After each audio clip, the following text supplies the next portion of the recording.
If there's one thing any self-respecting A-lister can't live without, then it's got to be art. From Pharrell Williams to Brad Pitt, from Madonna to Kanye, oops, sorry, just Ye now, they all own very impressive collections. Especially when you've got a massive house, there's room for a lot of stuff.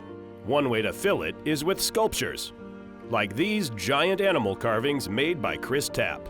The Dutchman was taught the art of carving by his dad and has been producing very impressive statues since the 90s. When it comes to these bad boys, size matters, so Tapp's clientele is pretty exclusive. I sell worldwide. There's some really nice client which became a friend of mine. It's called Daniel Starr. He lives in Beverly Hills. He bought one of the bulls, and that was a really nice experience. He asked me to come over, so we spent 10 days together. It was a fantastic time.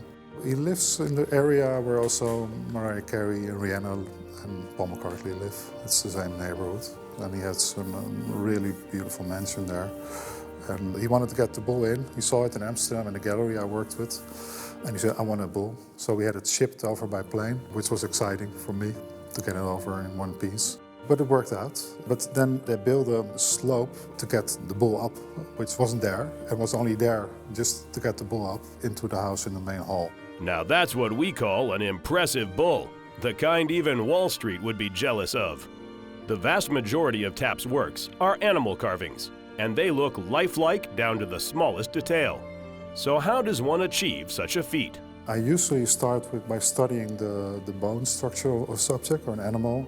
I measure the bones. Sometimes I go to museums, natural history museums, if I cannot find them, or buy plastic copies myself.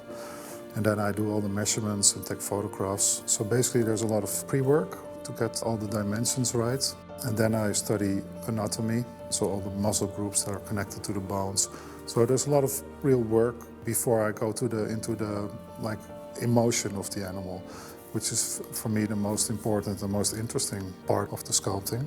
So the dimensions there, and then later the most important thing for me and the most fun part is that when I look at my sculptures, that it does something to me.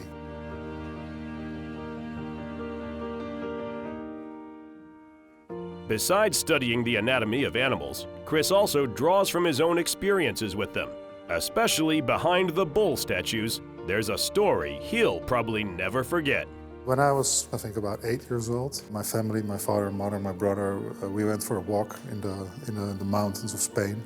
And we saw a group of cows in this beautiful field, I remember, in the highlands. And then all of a sudden there was this big black bull that charged us. And I have just fragments of the memory, but we ran for our lives. And there was a hill with big stones, which behind we could hide.